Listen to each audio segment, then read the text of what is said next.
안녕하십니까. 2030년 교배 6주 이후 임신돈 군사사육 의무화를 앞두고 현장에서는 뜨거운 논쟁이 이어지고 있습니다. 모던 스톨 300개 기준 10억 원이 넘는 시설 투자를 해야 하지만 농가 3곳 중 한 곳은 차라리 폐업을 고려하는 충격적인 상황입니다. 오늘 이 영상은 이 막대한 투자의 불확실성을 해소하고 최소 연 9,300만 원의 손실을 막을 수 있는 가장 현명한 경영 전략을 제시합니다. 단순히 복지 문제가 아닙니다. 이 정책이 전 세계적으로 성공 사례가 없는 위험한 실험이라는 사실을 지금부터 철저하게 파헤쳐 보겠습니다. 먼저 군사 사육이 무엇인지부터 명확히 짚고 가야 합니다.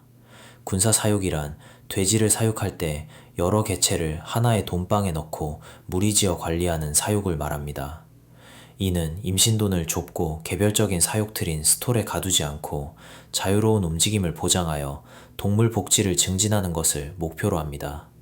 이 군사 사육 전환은 단순히 농가 선택의 문제가 아닙니다. 현행 축산법 시행 규칙에 따라 2029년까지 모든 양돈 농가는 모돈 종부 후 6주가 경과하면 군사 공간을 확보해야 합니다. 2021년 국민인식조사 결과 성인의 97.2%가 농장동물 복지 개선에 찬성했으며 고정틀 사육기간 단축이 복지에 긍정적일 것이라는 응답도 90.2%에 달했습니다. 이유는 이미 모돈 종부 후 4주부터 고정틀 사육을 금지했으며 세계 1위 돈육 기업인 스미스필드를 비롯해 맥도날드, 버거킹 등 거대 기업들도 자체적으로 고정틀 사육을 제한하고 있습니다. 이러한 복지 논의에도 불구하고 농가에서 관행적으로 스톨 사육을 해온 데에는 명확한 이유가 있습니다. 스톨은 돼지가 무리에 들어가 발생시키는 서열 다툼이나 먹이 경쟁을 원천적으로 막아줍니다. 스톨 사육은 마리당 약 1.4제곱미터의 면적만 소요되어 군사 사육에 비해 면적 대비 농가 경제성이 월등히 높습니다. 임신돈 한 마리씩 체형, 사료 섭취 상태, 이상 유무를 파악하기가 매우 용이합니다. 가장 심각한 문제는 우리가 나아가려는 군사사육 정책이 전 세계적으로 상업적인 측면에서 성공했다고 확신할 만한 사례가 없다는 점입니다. 심지어 임신돈의 스톨 사용 금지뿐 아니라 그 다음 단계인 자유분만틀 역시 성공한 적이 없다는 것이 업계의 중론입니다.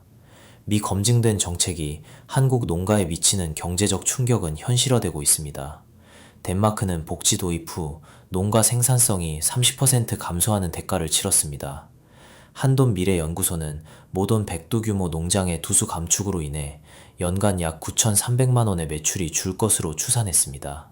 스톨 한 개당 약 300에서 400만 원의 전환 비용이 발생하며 모돈 스톨 300개 기준 10억 원 이상이 들어갑니다.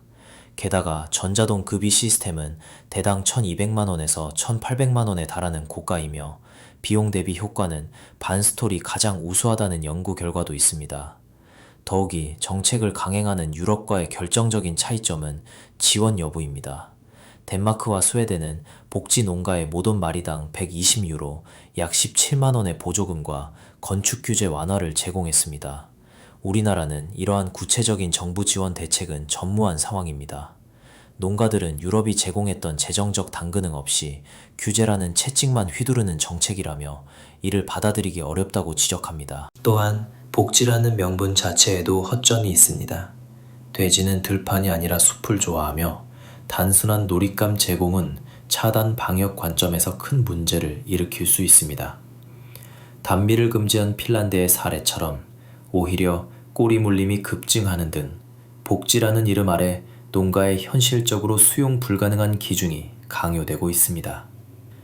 이에 한돈협회는 농가의 생산성과 경쟁력 유지를 최우선 목표로 투트랙 전략을 강력하게 추진하고 있습니다. 첫 번째 트랙은 정책의 재검토와 유예입니다. 정부를 대상으로 2030년 의무화 정책 자체에 대한 법 개정이나 유예를 적극적으로 요청하고 있습니다. 그리고 두 번째 트랙은 현실적인 대안을 마련하는 것입니다.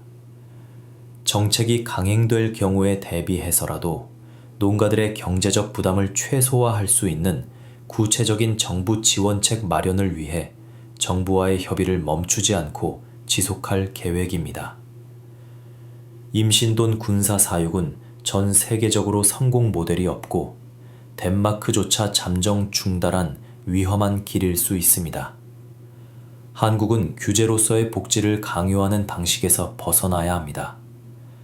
농가 파산으로 대기업만 살아남는 유럽의 전철을 밟지 않기 위해서는 돼지의 복지가 향상되고 그것이 소비자 만족으로 이어져 농가 수익성으로 연결되는 선순환 구조를 만드는 것이 바로 한국 한돈 산업이 나아가야 할 방향입니다.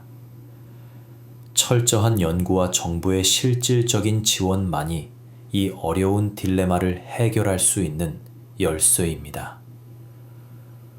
자, 오늘 임신돈 군사 사육을 둘러싼 복잡한 딜레마와 현실적인 위험성에 대해 짚어봤습니다. 5년밖에 남지 않은 시점, 과연 우리는 이 위기를 어떻게 극복할 수 있을까요? 불확실한 정책에 섣불리 막대한 투자를 하기보다는 정책의 흐름과 협회의 대응 전략을 주시하며 가장 현명한 경영 판단을 내리시는 것이 중요합니다. 시청해 주셔서 감사합니다.